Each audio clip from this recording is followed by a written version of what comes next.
All right, let's jump straight into this explainer and really unpack the brilliant simplicity of the adapter design pattern. I mean, if you've ever banged your head against the wall dealing with software components that absolutely refuse to talk to each other, you know exactly how frustrating that is. Well, today, we're going to learn how to make completely incompatible objects work together seamlessly. And the best part?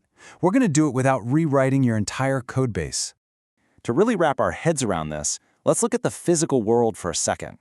Think about a travel plug, or maybe a memory card reader, or even one of those USB-C to HDMI dongles. What do they all actually have in common? Well, picture this. You've got a European wall outlet and an American laptop charger. They literally cannot connect. But you don't rewire your laptop or smash open the wall to fix it, right? You just grab a travel plug. All these devices share one core purpose. They act as a middleman.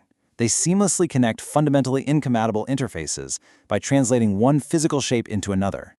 So here is our game plan for today. We're looking at 1, the incompatibility problem, 2, the adapter solution, 3, the 4 key participants, 4, some actual code in action, 5, comparing the adapter to the facade pattern, and finally 6, we'll weigh the pros and cons.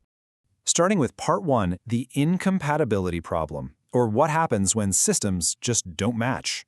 Imagine you're working on this massive, heavily entrenched legacy system. For years, this thing has been reliably churning out reports by calling one very specific method named print document. But technology moves on. Your company just bought a whole fleet of brand new, top-of-the-line modern printers. Here's the catch, though.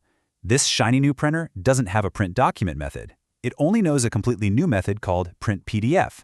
If you try to wire them up directly, bam, compilation error. They are completely, fundamentally incompatible. And so, this brings us to a massive, incredibly expensive question that software engineers run into all the time. Do we seriously rip up and completely rewrite our existing, perfectly functioning, battle-tested legacy app just to accommodate the interface of this one new device? No way. Absolutely not. Touching working legacy code is a huge risk and a massive time sink. Instead, we're going to use a brilliant structural shortcut. We just use an adapter. Which brings us to part 2, the adapter solution, bridging the gap safely. So the real magic here is the logical flow. Instead of changing that legacy application, we spin up a brand new adapter class. The legacy app, our client, just calls print document exactly like it always has. It literally has no idea anything changed under the hood. Meanwhile, our adapter steps in, intercepts that call, and since it implements that exact same print document interface, it can catch it. Then, internally, it translates the request on the fly. It securely hands it off to the new system by triggering the print PDF method on the modern printer. And just like that, the new printer does its job perfectly. Moving on to part 3, the 4 key participants, or the specific roles in this pattern. This classic UML diagram does a great job of laying out our cast of characters. First off, we've got the client. That's your existing application. Now, the client only ever talks to the target, which is just the expected interface it already knows and trusts. Then, way over on the other side, we have the adaptee. That's our new, incompatible class, like the modern printer, that actually does the heavy lifting. And sitting right there in the middle, that's our adapter. It's the bridge. It implements the target interface to keep the client happy, while secretly holding a reference to the adaptee so it can pass along those translated requests. Okay, part 4, code in action. Let's look at a Java implementation. Right here is the absolute heart of the pattern. Take a close look at this printer adapter class. Notice how it implements the printer interface. That's our target. That guarantees it has the exact print method the client is looking for. But look inside the class. It holds a private instance of the modern printer, our adaptee. So when the client calls print, the adapter catches it, overrides it, grabs the document, and completely handles the translation by executing printer.printPDF. It seamlessly converts the request into a format the brand new device actually understands.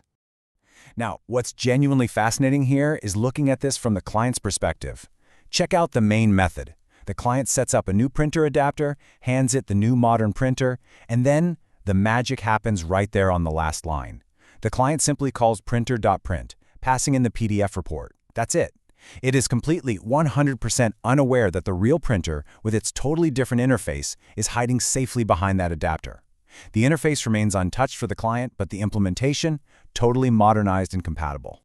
And hey, you don't even have to build these from scratch all the time. You've probably been using this pattern for years without even knowing it. The core Java standard library is absolutely packed with adapters. Think about in-stream reader. It literally acts as an adapter, bridging byte streams into character streams. Or arrays.asList, which beautifully adapts an array into a list interface. Same thing with collections.enumeration, bridging standard collections to the older enumeration interface. They all let totally mismatched interfaces work together natively, without you ever having to touch the underlying code. Part 5. Adapter versus Facade. Let's clear up some common confusion. So it is super easy to mix up the adapter pattern with the facade pattern, mostly because they both tinker with structural interfaces. But their actual goals are completely different. An adapter is a highly precise translator. It connects one specific object to another just to make incompatible interfaces play nice. It's a bridge, pure and simple. A facade, on the other hand, that's a simplifier. It wraps multiple objects, sometimes dozens of classes hidden deep within a complex subsystem, just to give the client a brand new, unified, easy-to-use interface. Remember it like this: the adapter translates, but the facade simplifies. Finally, Part 6. Pros and cons. Let's weigh the trade-offs. Look, there are no silver bullets in software engineering. On the plus side, adapters give you incredible benefits. You get to keep using super valuable legacy systems without the terrifying risk of modifying them. You're strictly following the open/closed principle. Your code is open for extension, but completely closed for modification. Plus, you maintain loose coupling, which makes testing and future integrations a breeze. But you do have to pay a toll. You are intentionally layering in extra abstraction and dropping brand new classes into your project. If you go crazy and overuse adapters, your system is going to turn into this unreadable maze of indirect translations. So use it wisely, only when interfaces truly clash. And that brings us to the core philosophy of this whole pattern.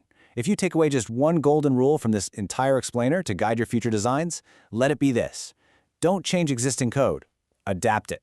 Seriously, the next time you're staring down two systems that absolutely refuse to speak the same language, don't rewrite them, just build the bridge. So, take a hard look at your own code base today. What fragile, terrifying piece of legacy code is sitting there right now just begging for an adapter instead of a dangerous rewrite? Keep practicing, keep building, and I'll catch you in the next explainer.